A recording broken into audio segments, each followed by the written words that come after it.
smelled her perfume on his collar before I saw the flowers in his hands. Roses, red ones, my favorite, he said. And that's when I knew something was terribly wrong. My name is Alina Marsh, and for 11 years I believed I had a good marriage. Not perfect. No marriage is perfect. But good. Solid. The kind you build a life on, brick by brick, year by year, until it feels like something that could never crumble. I was wrong. It was a Tuesday evening in late October when Daniel came home almost 2 hours later than usual. I remember the sound of his key in the door, hesitant, like he was rehearsing something in his head before he stepped inside. I was standing in the kitchen, my hands still damp from washing dishes, when he walked in holding a bouquet of roses wrapped in white paper.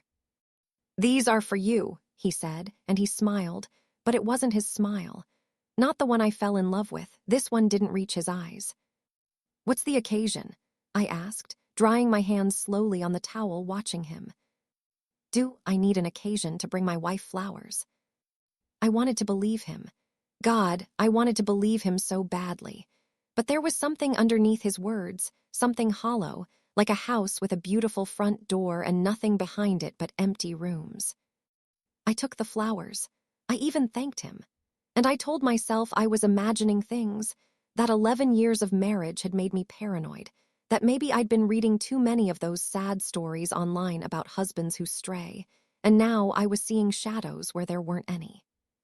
But that night when he thought I was asleep, his phone lit up on the nightstand, just once. A soft blue glow against the dark. I don't know what made me look, some instinct maybe, some quiet alarm that had been ringing in me for weeks without my permission. I saw a name, just a name. Sophia. No message preview, no context, just Sophia. I lay there in the dark, staring at the ceiling, my heart pounding so loud I was afraid it would wake him. I told myself it could be anyone, a coworker, a client, someone from his office building whose name happened to come up on his screen for some innocent reason. But some part of me, the part that had noticed him showering the moment he got home from work, the part that had noticed his phone always face down now, always within reach, never out of sight, that part of me already knew. I didn't sleep that night. I lay beside the man I had loved since I was 26 years old, listening to him breathe, wondering how many nights he had lain beside me thinking of someone else. The next morning, I made him coffee like I always did. 2 sugars, splash of cream. I set it in front of him and watched him scroll through his phone, and I asked, as casually as I could manage, "Who's Sophia?" His hand froze, just for a second. A fraction of a second, really, but I saw it. I saw the flicker of panic cross his face before he composed himself, before he looked up at me with an expression so calm it made my skin crawl. "Sophia, she's new, started at the firm a few weeks ago. Why?" "No reason," I said. "Your phone lit up last night." "Alina." He said my name like a warning, like I was overreacting, like I was the unreasonable one for asking a simple question in my own kitchen. "You're not seriously doing this." "Doing what?" "Interrogating me over a coworker's name." And just like that, I felt myself shrink. That's what they do, you know, the ones who are hiding something. They flip it. They make you feel crazy for noticing, ashamed for asking, small for caring. I apologized. I actually apologized in my own home for a question I had every right to ask. I want you to remember that moment, because it matters later. I want you to remember how easily he turned my instinct into my guilt. Weeks passed. The flowers kept coming. Every Tuesday, like clockwork, a bouquet, a small gift, a compliment about my hair or my cooking that felt rehearsed, like lines from a play he was performing just for me. I should have felt cherished. Instead, I felt like a woman being managed, like a fire being contained. I started noticing other things, too. The way he'd step outside to take calls. The way he'd delete his browser history. I found that out by accident, when I borrowed his laptop to print something and saw the settings open, cleared, empty. The way he started working late nights that didn't match the emails he'd occasionally leave open on his tablet, emails with meeting times that ended hours before he came home. I confided in my sister, Marissa, one night over the phone, my voice shaking so hard I could barely get the words out. "I think Daniel's seeing someone," I whispered, as if the walls themselves might report back to him. "Elena, are you sure? Do you have proof?" "No, just a feeling and flowers and a name on his phone." "That's not proof, honey. That's suspicion. Don't blow up your marriage over suspicion." She wasn't wrong. I had no proof. Just a woman's intuition, screaming at me in the quiet hours of the night, and a husband who brought me roses like a man trying to bury something under the smell of them. So I did what I think a lot of women do in my position. I decided to watch, to wait, to gather the truth instead of accusing him and giving him the chance to hide it deeper. It took 3 weeks. 3 weeks of watching him kiss our daughter goodnight and wondering what he'd done earlier that same evening. 3 weeks of sharing a bed with a stranger wearing my husband's face. 3 weeks of smiling at neighbors, hosting dinner with his parents, pretending everything was fine, while inside I was slowly, quietly falling apart. And then, on a rainy Thursday afternoon, I followed him. I told our daughter's school I'd pick her up late. I told my boss I had a doctor's appointment. And I sat in my car outside his office building, my hands gripping the steering wheel so tightly my knuckles turned white, watching the front doors like they might reveal the answer to a question I was terrified to ask. At 5:47 in the evening, Daniel walked out. He wasn't alone. She was younger than me. Dark hair, red coat, laughing at something he'd said like it was the funniest thing in the world. He touched her arm, just briefly, just for a second, but it was enough. It was enough to confirm every fear that had been eating me alive for weeks. I followed them. I don't know what I expected to find. Maybe I thought I'd catch them at a restaurant, sharing a quiet dinner, and I could confront them right there, in public, and finally end the lie I'd been living in. But they didn't go to a restaurant. They drove to a small house on the edge of town, a house I had never seen before, tucked behind a row of maple trees, its windows glowing warm and yellow against the gray evening. And when Daniel unlocked the front door with his own key, like he had done it 100 times before, like this was somehow his second home, I felt something inside me break in a way I didn't know a heart could break. I sat in my car outside that house for almost an hour, tears streaming silently down my face, watching shadows move behind the curtains. I didn't cry from sadness alone. I cried from the sheer, staggering realization that the man I had built my entire life around had built another life, an entire secret world without me. But that wasn't the worst part. The worst part came 3 days later, when I finally worked up the courage to go back to that house in the daylight, to see it for myself, to understand what I was truly up against. And when I knocked on that door, and a woman answered holding a small child on her hip, a child who had Daniel's exact same eyes, I realized this wasn't an affair. This was another family. The woman standing in that doorway looked at me with confusion at first, then something colder, something guarded, the way you look at a stranger who might be trouble. The child on her hip couldn't have been older than 2, dark curls, round cheeks, and those eyes, Daniel's eyes, the same warm brown I had looked into every morning for 11 years. "Can I help you?" she asked, and her voice had a slight edge to it now, like she sensed I wasn't just a neighbor or a lost stranger asking for directions.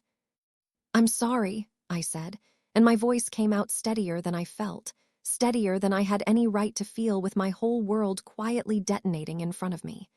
"I think we might have someone in common, Daniel Marsh." Her face changed. I watched it happen in real time, the confusion melting into something like dread, her arm tightening protectively around the little girl. "Who are you?" she whispered. "I'm his wife." The silence that followed felt like it lasted a lifetime. The little girl squirmed in her mother's arms, reaching for a strand of her hair, oblivious to the quiet catastrophe unfolding above her head. The woman, I would later learn her name, was Sophia, the same Sophia from his phone, the same Sophia from the office, the same Sophia in the red coat. Sophia just stared at me, her mouth opening and closing like she was trying to find words that didn't exist. "He told me you were separated," she finally said, and her voice cracked on the last word. "He told me you two hadn't been together in years, that you were just roommates for the sake of your daughter." I laughed. I actually laughed, a broken, hollow sound that didn't belong to me. "We had dinner together last night, all three of us." He read her a bedtime story. Sophia's eyes filled with tears, and for a moment I almost felt sorry for her. Almost. Because I understood in that instant that she was a victim too, just a different kind. She hadn't stolen my husband. He had built an entire second life brick by brick, lie by lie, and simply invited her to live in it without telling her the foundation was made of sand. "How long?" I asked. "How long have you two been together?" 3 years, she whispered. "Our daughter is 18 months old." 3 years. 3 years of Tuesday flowers. 3 years of late nights and cleared browser histories and phone calls taken outside in the cold. 3 years of a man kissing me goodnight and then driving across town to kiss someone else good morning. I felt the ground tilt beneath me, and I had to reach out and steady myself against the doorframe. "I need to show you something," Sophia said suddenly, and there was a fierce, wounded anger rising in her voice now, directed not at me but at him. "Come inside, please." I don't know why I followed her. Maybe I needed to see the truth all the way through, to let it cut as deep as it possibly could, so there would be nothing left to discover later, no fresh wound waiting to reopen. She sat me down at her kitchen table, a table that looked achingly similar to mine, same warm wood tones, same kind of chairs, as if he had simply copied his life and pasted it into a second address, and she pulled out her phone. Messages, hundreds of them spanning years. Photographs of birthdays I didn't know existed. A trip to the coast that he'd told me was a business conference. A hospital photo of Sophia holding their newborn daughter, and beside her, unmistakably, Daniel, exhausted and glowing with the particular joy of new fatherhood. A joy I remembered from when our own daughter was born, a joy that apparently he'd felt twice, in 2 different lives, with 2 different women who each believed they were the only one. "He said he was going to leave you," Sophia said quietly, wiping her eyes with the back of her hand. "Every year he said this would be the year, and every year there was a reason to wait. Your daughter's too young, your mother's sick. The timing isn't right." She looked up at me. Her eyes weren't angry anymore, they were exhausted, decades of exhaustion compressed into a woman who couldn't have been more than 30. "I believed him because I loved him. I think that's the only excuse I have." I drove home that afternoon in a fog so thick, I don't remember passing a single street or stoplight. I remember pulling into our driveway and seeing his car already there, and I remember sitting in mine for a long time, just breathing, just trying to hold myself together long enough to walk through that door one final time. He was in the kitchen when I came in, making dinner, humming softly to himself like it was any other Thursday. "Hey, you're late," he said without turning around. "I made your favorite, chicken piccata." "I met Sophia today," I said. The knife stopped moving against the cutting board. I watched his shoulders go rigid, watched the humming die in his throat. "And your daughter," I continued, my voice somehow calm, somehow steady, though inside I was screaming. "She has your eyes, Daniel. It's remarkable, really, how much she looks like you." He turned around slowly, and for the first time in 11 years, I saw fear on his face, real fear, not the performative concern he'd shown me over the years when I'd catch him in small lies. This was the fear of a man who had finally run out of doors to hide behind. "Elena, let me explain." "Explain what? That you have another family. That you've had another family this entire time, while I was raising our daughter and trusting you and believing every single word out of your mouth." My voice broke, finally, the calm shattering like glass. 3 years, Daniel. 3 years and a child. How do you even begin to explain that? He didn't answer. That was the worst part. He just stood there, knife still in his hand, silent, because there was nothing he could say that would make any of it smaller or softer or survivable. "I never stopped loving you," he finally said, so quietly I almost didn't hear it. "It just happened, and then it kept happening, and I didn't know how to stop it without losing everything." "You didn't lose everything," I said, and I felt something inside me harden into resolve, something that had been liquid and frightened just moments before now turning solid and clear. "You built 2 lives so carefully that you never had to lose anything at all. Except now, you will. You'll lose both, because I'm done pretending mine was ever real. I packed a bag that night. I took our daughter to my sister's house, and I told her gently that Mommy needed a little time and that everything would be okay, even though I didn't fully believe it myself yet. Marissa didn't ask questions. She just wrapped her arms around me and let me cry until there was nothing left in me to cry with. The following weeks were the hardest of my life. There were lawyers and difficult conversations, and nights where I lay awake wondering how I had missed 3 years of signs, how I had explained away flowers and phone calls and late nights as anything other than exactly what they were. But there were also mornings where I woke up and felt, for the first time in a long time, like the air around me was mine again, not shared with a lie, not clouded by a secret. I spoke to Sophia one more time, weeks later, in a quiet coffee shop neither of us wanted to be recognized in. We didn't hug. We didn't become friends. But we understood each other in a way no one else could, two women who had loved the same lie in different houses.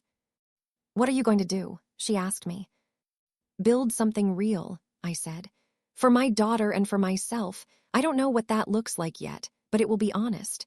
That's the only thing I'm certain of." She nodded, and I saw something like relief pass over her face, as if she needed permission to imagine the same thing for herself. Daniel tried, for a while, to win back what he'd broken. He sent flowers again, an almost cruel irony, roses arriving at my sister's doorstep with cards that begged for forgiveness. I stopped opening them after the third bouquet. Flowers, I realized, had never once been an apology. They were a distraction, a beautiful thing to look at so you wouldn't notice what was rotting underneath. It's been 8 months now since that rainy Thursday when I sat outside a stranger's house and watched my marriage dissolve in real time. My daughter and I have our own apartment now, small but entirely ours, filled with mismatched furniture and mornings that belong only to us. Some nights are still hard. Grief doesn't disappear just because the person you're grieving turned out to be someone you never truly knew. But I've learned something in the wreckage of it all, that love without honesty isn't love at all. It's performance. It's flowers hiding the smell of someone else's perfume, and smiles that don't reach the eyes, and 1,000 small silences that, if you listen closely enough, are actually screaming the truth the whole time. I think about that bouquet often, the one he brought home that Tuesday evening, wrapped in white paper, red roses trembling slightly in his hands. I used to think it was the beginning of something beautiful. Now I understand it was simply the end of something I had already lost, dressed up to look like it was just getting started. And if there's one thing I'd want anyone listening to this to carry with them, it's this: trust your instincts. Trust the quiet voice that notices when something feels wrong, even when there's no proof yet, even when the person you love insists you're imagining things. Sometimes that voice is the only one telling you the truth.